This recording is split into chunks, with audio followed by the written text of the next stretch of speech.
ধনীর মেয়ে গরিবের বাড়িতে আনলে সুখ হয় না। শরীয়তের বিধান হলো কুফু মিলায় বিয়ে করো। ধনীর মেয়ে দিতে চাইলেই গরিব তুমি বিয়ে কইরো না রে যুবক। বিয়েটা ছেলে খেলা নয়, এটা একটা জীবন জড়িত, ঠিক কিনা জোরে বলেন? এজন্য শান্তি যদি চাও নিজের সমপর্যায়ে যাও, শান্তি যদি চাও সংসারের সমপর্যায়ে যাও, উঁচুতে যাইবা না। মায় কয় বাবা যাইস না যাইস না যাইস না, কিন্তু ছেলে মানল না, কারণ তার তো একটু সম্পর্ক হয়ে গেছে, মহব্বত হয়ে গেছে। বলতেছি মা গো টেনশন তুমি করবা না, আমার সাথে কথা হয়েছে, সব মানায় নিবে, তোমাকে আম্মা কয়া ডাকবে, কোনো অসুবিধা নাই। একটা মাত্র ছেলে, ছেলেও আজকে শিক্ষিত, বিরাট শিক্ষিত। মা ছেলের কথায় পড়ে গেল, ঠিক আছে বাবা নিয়ে আস, অনুমতি নিয়ে বিয়ে করে ফেলল। যেই কথা সেই কাজ, ধনীর মেয়ে গরিবের ঘরে আসলো, কিন্তু মাকে মা হিসাবে মানতে পারে না। আসেনি না নাই জুড়ে কোন আসেনি না নাই? অসংখ্য নজির,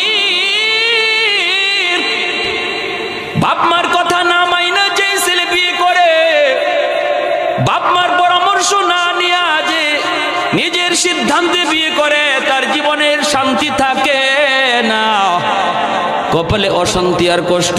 সেদিন কিন্তু বাপ মারেও কিছু বলতে পারে না। বাপ মা কয় তুই তো নিজেই পছন্দ করে বিয়ে করেছ, সারা জীবনের জন্য যন্ত্রণা শুরু হয়। এজন্য বলি রে যুবক, বিয়েটা একটা ছেলে খেলা নয়, এটা একটা বিশাল একটা জীবন জড়িত। বাপ মার পরামর্শ ছাড়া আগায়ও না, বাপ মারে না লয়া কোথাও যাইও না। ভাইরা বন্ধুরা, যেই কাজ সেই, যেই কথা সেই কাজ হয়ে গেল, মাকে মা হিসাবে মানতে পারে না। ছেলে অফিস থেকে যখন বাড়িতে ফিরলে পরেই তো দেখা যায় মার বিরুদ্ধে নালিশ দেয়, মার বিরুদ্ধে নালিশ দেয়, মার বিরুদ্ধে নালিশ দেয়। এক পর্যায়ে বউকে নিয়ে আসে, মাকে গ্রামে ফালাইয়া শহরে চলে গেল। মা যেই মা ছেলেকে ফালাইয়া বাপ মার কাছে যায় না, এই ছেলে মাকে ফালাইয়া শহরে চলে গেল। এমন হয়নি না? হয় না? বাপ মা সন্তান ভুলতে পারে না, কিন্তু সন্তান বাপ মা ভুলে যায়। একদিন বুঝে আসবে রে যুবক, আজ বাপ মার সাথে তোমার যে আচরণ হবে, আগামীকাল তোমার সন্তান তোমার সাথে এই আচরণ করবে। এটা আল্লাহর নবীর হাদিস।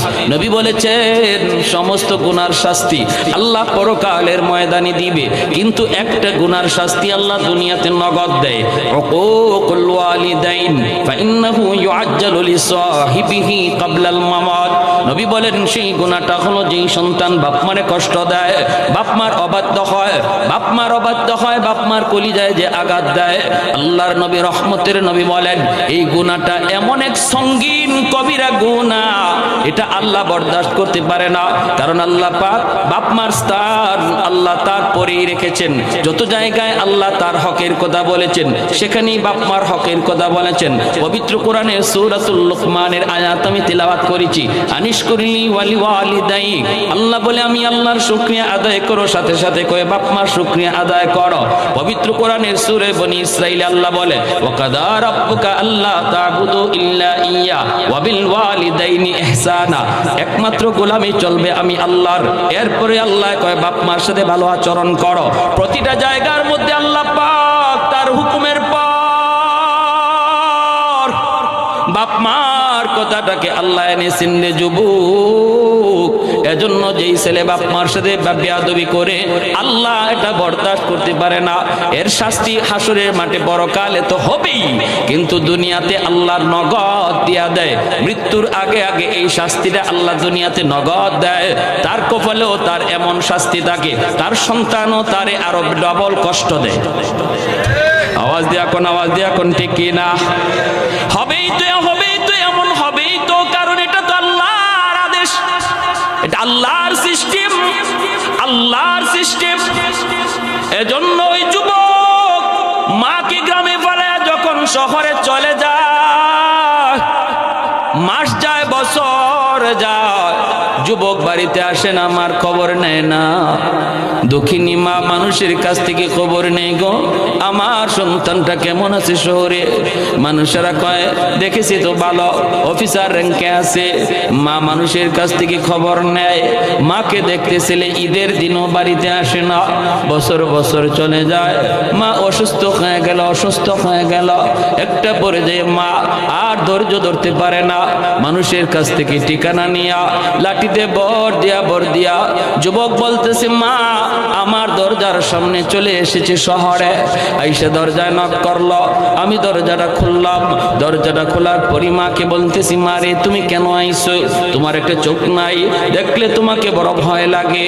এজন্যই আমার স্ত্রী আমাকে বারবার শুধু বলতো ভয় লাগে ভয় লাগে, চোখ নাই একটা গর্ত, এই কারণে শহরে চলে আসলাম। এখনো তুমি কেন আসছো গো মা? আমার বউ তো তোমাকে দেখতে ভয় পায় ভয় পায়, তুমি কি আমার শান্তি চাও না?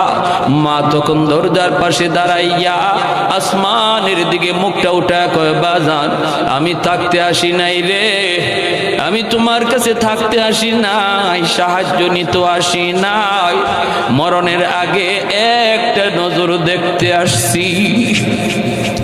আমি মরে যাব, থাকবো না রে বাজান, মরজে মউত, আমার শরীর দুর্বল, আমি হয়তো আর বেশি দিন বাঁচব না। যেই ছেলের কারণে আমি আমার সব সারলাম, আমার ওই সন্তানটারে মরণের আগে এক নজর দেখতে এসেছি, থাকবো না।